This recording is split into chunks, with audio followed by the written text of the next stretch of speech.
The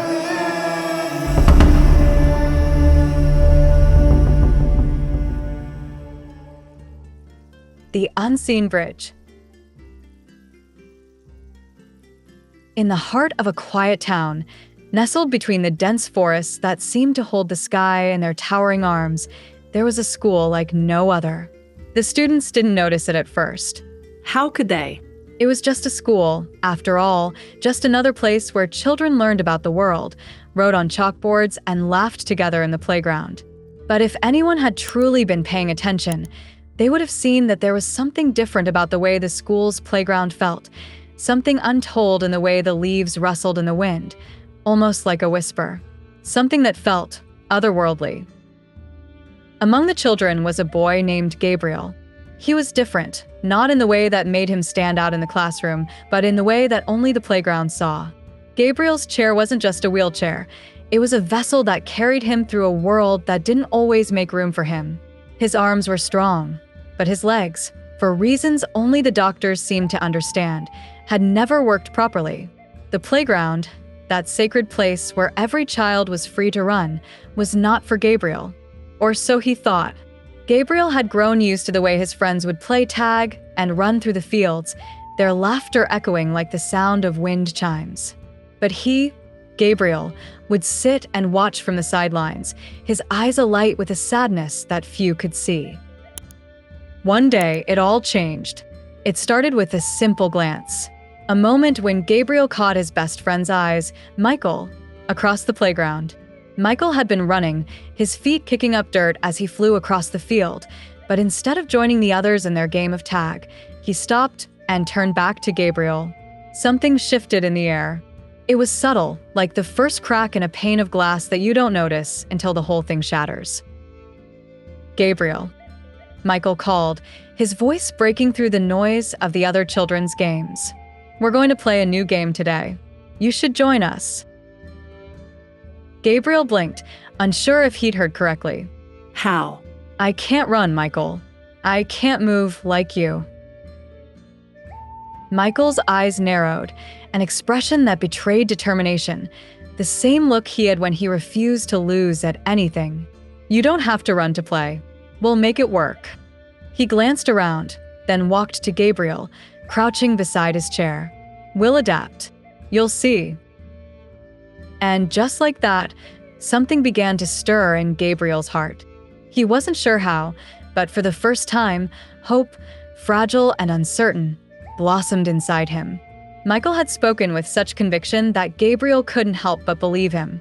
What followed was something that Gabriel would never forget. The next day, the children gathered in the playground, but this time, the rules were different. Instead of running and chasing, they created new versions of the old games. They invented one where Gabriel would steer the ball with his chair, and his friends would have to chase him down. They made paths between trees and bushes, where Gabriel could race along the wheelways his friends had created, cheering him on as they adapted their movements to his needs. And soon enough, Gabriel realized that he wasn't being left out.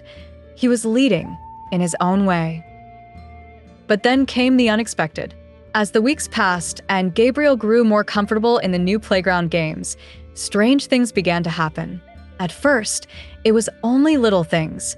The whispers in the wind, the odd shiver that passed through the trees, the way the shadows seemed to stretch longer than they should. But soon it became impossible to ignore. One day, when Gabriel and his friends were playing near the forest edge, something strange happened. The trees seemed to sway in a way that defied the wind. The ground beneath them felt different, softer, almost as if it were alive. Then a voice. Not the voice of a child, but a voice that seemed to come from the very earth itself. "Gabriel." It whispered, as if calling his name from the depths of time. The other children froze, their eyes wide. Gabriel's chair creaked as he slowly turned, the hairs on the back of his neck standing on end. "What was that?" someone whispered. Gabriel's heart beat faster. He had heard it too. It wasn't just his imagination. "Do you hear it, Gabriel?" Michael asked, his voice a mix of awe and fear. But Gabriel couldn't answer.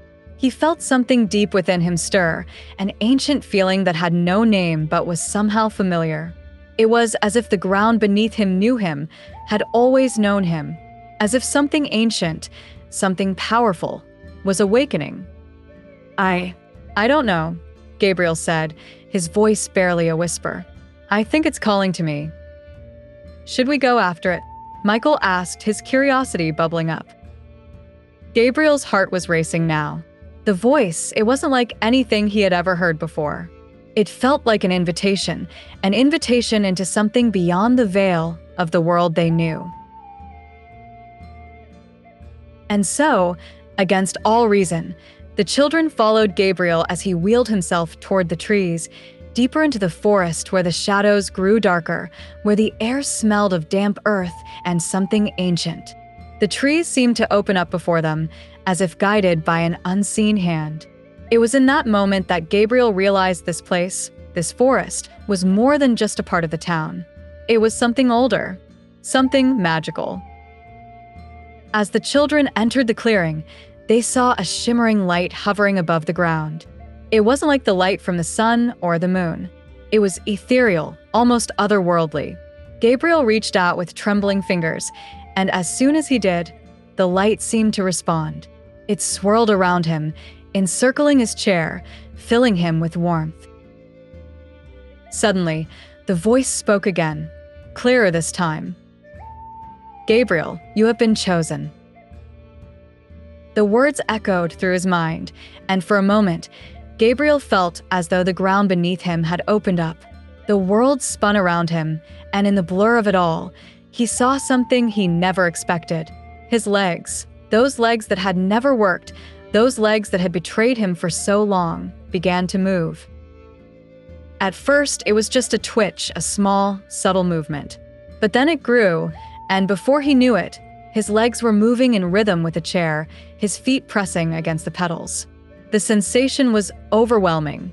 It was like being reborn. The children gasped in awe. Michael reached out to touch Gabriel's arm, his face full of disbelief. Gabriel, your legs. But Gabriel couldn't speak. His mind was too consumed with the magic of the moment, with the incredible sensation of movement. It was a feeling he'd never known before, a feeling of freedom. The chair beneath him, which had always been a cage, now felt like a chariot, and the forest around him seemed to pulse with life. The light around him grew brighter, and suddenly, Gabriel felt something shift. The world around him was no longer just the playground, no longer just the town. It was something vast, something infinite. And then, with a final surge of energy, Gabriel's legs fully moved. He stood. He stood, not from his wheelchair, but as a man who could walk. He stumbled, but then his legs held firm, steadying him as though they had always known how. The children watched in awe, but Gabriel, for the first time, didn't feel like an outsider. He didn't feel different. He felt alive, whole. The voice, now quiet and gentle, whispered one last time, "You have crossed the bridge." And as Gabriel looked back toward his friends, who had gathered around him, he understood. The bridge wasn't just a physical place. It was a place of transformation, a crossing from one life into another.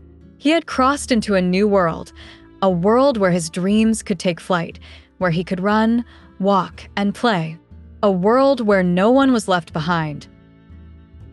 As he wheeled himself back toward the children, his heart filled with something he'd never known before: hope. And as the sun began to set behind the trees, painting the sky in hues of orange and pink, Gabriel knew that he had found something far more magical than any playground or game. He had found his place in the world.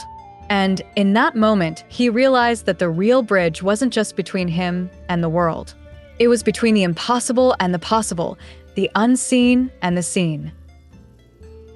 As he turned to face his friends, he knew that together, they would walk this bridge to whatever lay beyond. And that, perhaps, was the greatest adventure of all. Quarto mini.